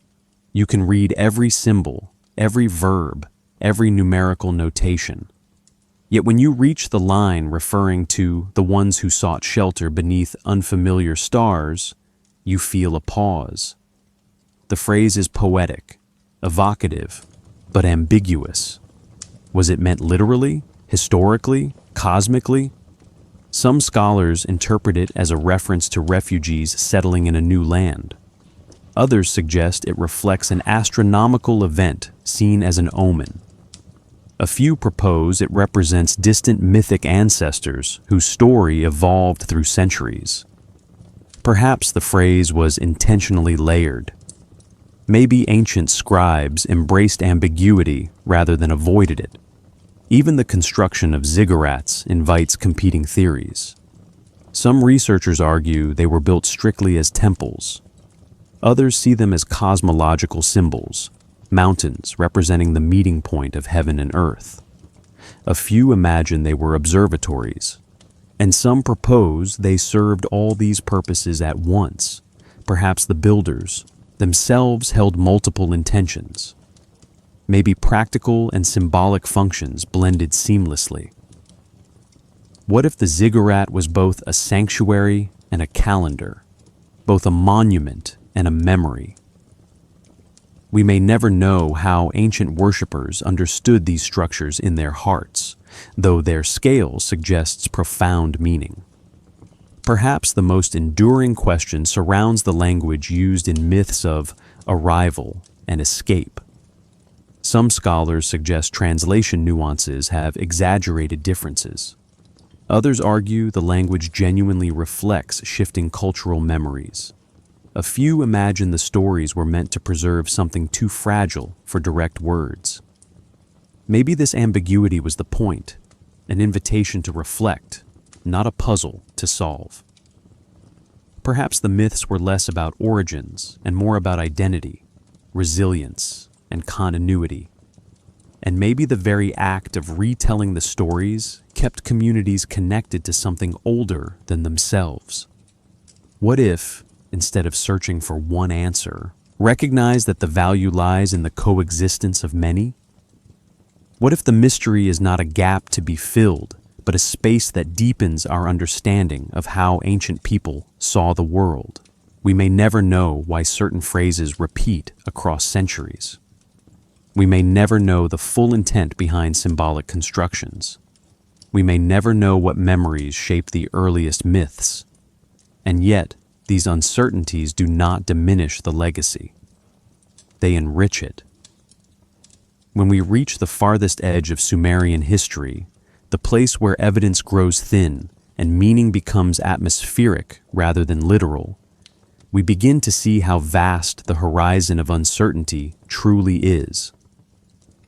When the tablets end, when architecture falls quiet, when symbols blur into metaphor, we stand face to face with what cannot be proven. And strangely, this boundary is not frustrating. It is calming. It tells us that some truths were never meant to be held tightly. They were meant to be approached slowly, with patience, humility, and wonder. Perhaps this is why Sumer's oldest myths feel both intimate and unreachable. Maybe they were built to hold space for multiple possibilities. And we may never know which meaning mattered most to the people who first whispered them. Imagine standing in the desert near ancient Nippur, long after sunset. The sky opens wide, dark and clear, and stars scatter in patterns unchanged for thousands of years. Their stillness above contrasts sharply with the shifting sand beneath your feet. You close your eyes, and the silence feels deep enough to hold entire civilizations. Some scholars believe the people of Sumer saw these stars as ancestors. Others suggest they represented deities guiding seasonal rhythms. A few imagine they symbolized realms from which mysterious beings once fled. Perhaps all these interpretations hold a fragment of truth. Maybe the sky served as a canvas onto which humans projected longing, memory, and fear, always seeking meaning in patterns too vast for certainty. Until the quiet world of early Sumer, myths of beings who escaped the upper realm take on layered significance. Some scholars argue these stories describe migrations, communities pushed by drought or conflict into new territories. Others believe the myths symbolize psychological journeys, reflections of inner human struggle. A few imagine they preserve deep time echoes of cosmic storytelling. Perhaps the original tellers blended all three, creating narratives that worked on multiple levels. Maybe they didn't need firm boundaries between literal and symbolic. We may never know how these stories sounded when performed beside firelight, or how listeners interpreted the tension between danger and refuge. Where archaeology meets astronomy, the questions deepen. Some temple orientations align with Venus or the solstice. Others seem unrelated to celestial cycles. Scholars propose different models. One view argues the alignments were purely functional, used to mark agricultural schedules. Another suggests symbolic meaning, linking ritual spaces to cosmic order. A third imagines that builders encoded memories within these alignments, shaping architecture as a silent testimony to experiences no longer recorded. Perhaps they sought harmony between earth and sky. Maybe they used the sky to remember events too painful to write directly. We may never know which of these intentions guided their hands. Imagine walking through a museum, pausing before a small clay tablet with a damaged inscription. The surviving lines describe those who entered the sacred enclosure seeking peace. The context is incomplete. Some scholars see this as a reference to refugees. Others interpret it as a description of divine beings in ritual narrative. A few imagine it points to mythic ancestors whose journeys became cosmological metaphors. Perhaps the fragment was part of a longer hymn. Maybe it belonged to a list of ceremonial roles. We may never know. And yet, its ambiguity feels strangely comforting. It reminds us that meaning often survives in partial form, like a whisper carried across ages. Cross-cultural comparison expands the horizon even further. Egyptian texts describe gods hiding from cosmic storms. Anatolian myths speak of beings who descended after disaster. Early Greek fragments reference wanderers who escaped a collapsing world. Some scholars believe these stories reflect shared human memory of environmental crises. Others argue they emerged independently as symbolic responses to universal fears. A few imagine they point toward deep pre-literate myths spread through ancient migrations. Perhaps these parallels formed naturally as humans made sense of fragile existence. Maybe storytellers borrowed from each other across trade routes. We may never know how much cultural blending shaped the myths of origins and escape. Even scientific tools, powerful as they are, reach limits. Ground-penetrating radar reveals hidden chambers, but not their purpose. Chemical analysis identifies ancient pigments, but not why they were arranged symbolically. Astronomical software reconstructs night skies, yet cannot tell us how rituals felt to participants. Perhaps some aspects of ancient life defy measurement. Maybe the emotional and spiritual dimensions leave traces too subtle to recover. And we may never know whether the builders themselves would recognize our interpretations or smile gently at how far we've stretched. But the horizon of uncertainty is not emptiness. It is invitation. It encourages us to look without forcing answers. It asks us to consider that ancient people lived in a world where practical engineering, mythic imagination, and cosmic observation blended seamlessly. Perhaps the meaning of escape was spiritual. Maybe it was historical. Perhaps it was cosmic. We may never know. And yet, the mystery itself becomes part of the story. A reminder that some questions resist closure because their purpose is contemplation, not resolution. As we move from questions into legacy, we carry this humility with us, knowing that the beauty of ancient Sumer lies not only in what we can explain, but also in what gently refuses to be pinned down. When the last Sumerian cities fell quiet, when their canals dried and their ziggurats crumbled under sand and wind, the civilization itself did not disappear. Its memory simply shifted form. It drifted into stories, into symbols, into fragments of language carried by later cultures. And across the long arc of time, those fragments survived in ways almost impossible to predict. Even now, when we look at a cuneiform tablet in a museum or trace a star chart reconstructed from ancient records, we are participating in a legacy that endured far beyond the people who first shaped it. Perhaps this is the most remarkable part of Sumer's story. Not its rise, not its innovations, but its persistence. Imagine a storyteller in early Babylon, sitting beneath a night sky that looks almost identical to the sky you see today. The stars glow with the same steady brilliance, silent witnesses across millennia. This storyteller recites a tale about beings who escaped danger and entered the land between rivers. The story may have changed slightly, its meaning softened or intensified, yet its core remained intact.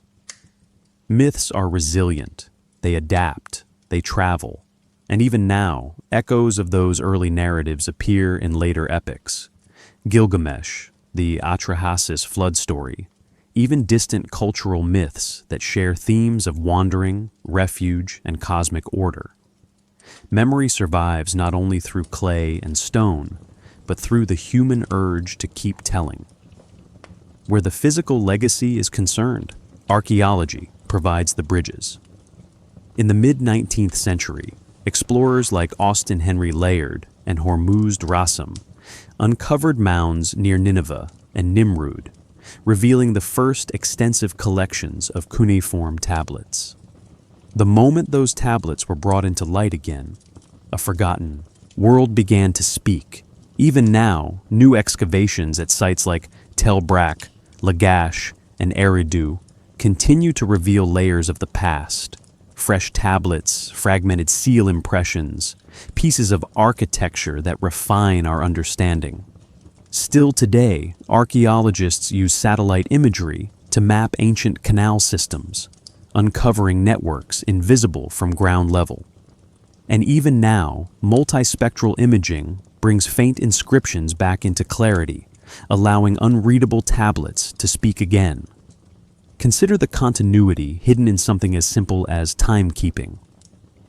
The Sumerians divided hours into 60 minutes and minutes into 60 seconds. We still follow that system. Even now, when you check your watch or your phone, you're touching a piece of ancient Sumer. Their base 60 numerical structure flows quietly through our mathematics, our astronomy, our daily routines. It's a reminder that civilizations fade, but ideas often outlive their makers. Stories of arrival and escape also leave a legacy of interpretation. Some scholars approach these myths as metaphors for environmental migration. Others treat them as reflections of spiritual belief. A few imagine they encode memories older than the cities themselves. Even now, these debates continue with respectful energy. Still today, new translations shift meanings slightly, revealing nuances missed in earlier scholarship. Perhaps this process of reinterpretation is part of the legacy too. Maybe ancient stories were never meant to settle into fixed meanings. We may never know the original intent behind phrases like "entered seeking place," yet we continue to explore them with humility.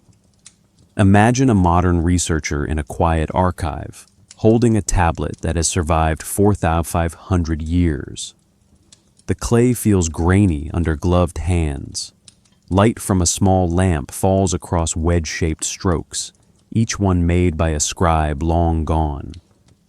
Even now, as the scholar reads the marks, the scribe's voice travels across time. There is something profound in that, something grounding. It reminds us that knowledge doesn't vanish when cities crumble. It waits.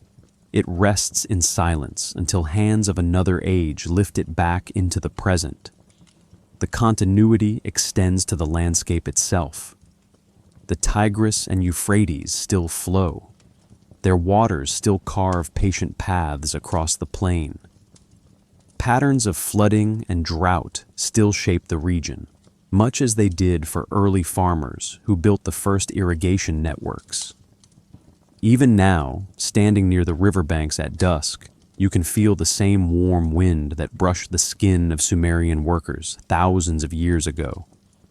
The stars above remain unchanged. The ground carries the same faint, earthy scent. Continuity is not an abstract concept. It is sensory. It is intimate. Perhaps the most meaningful legacy lies in how Sumer teaches us to treat ancient mystery. They left us clear evidence, bricks, tablets, seals, but they also left us silence, gaps, unanswered questions. And still today, that silence shapes how we engage with history. Maybe we learn from it to approach the past gently. Maybe we recognize that understanding doesn't always require certainty. We may never know why some myths emphasize escape over arrival. We may never know the full meaning of ritual voids beneath temple floors. Yet the beauty of the legacy lies precisely in this balance, half knowledge, half possibility. Imagine the listener, you, as part of this continuity. As you breathe slowly, as your body settles into rest, you become the next caretaker of these stories. Even now, through quiet attention, you help keep ancient memory alive. Still today, the legacy of Sumer continues not only through archaeology or scholarship, but through the simple act of remembering, wondering, listening. When we finally step back from the long arc of Sumer's story, the noise of history softens and something quieter begins to emerge. You can almost feel it in your breath, in the way your shoulders settle, in the gentle weight of the present moment. All the dates, the discoveries, the myths, the theories, they drift into the background, leaving only a sense of stillness. And even now, as you listen, that stillness holds you the same way it held those ancient cities long after their last footsteps faded. The past becomes a soft panorama rather than a puzzle, a landscape to rest inside rather than a question to solve. Imagine standing beside the ruins just as night begins to settle. There is no hurry in the air, only the slow, unhurried breath of the desert cooling beneath the sky. The stones beneath your hand feel steady, their surfaces warmed by the day's sun, and now releasing that warmth gently back into the air. The wind moves through broken doorways, creating soft currents that sound almost like memory. And above you, the stars appear, one by one, unchanged, unbothered, watching quietly as they have for thousands of years. Perhaps you notice how simple this moment feels. Maybe you feel how time stretches, not forward or backward, but outward in all directions. The mysteries of Sumer, of beings who escaped instead of arrived, of myths woven into clay and echo, do not press for answers here. They loosen their grip. They settle into the same calm rhythm as your breathing.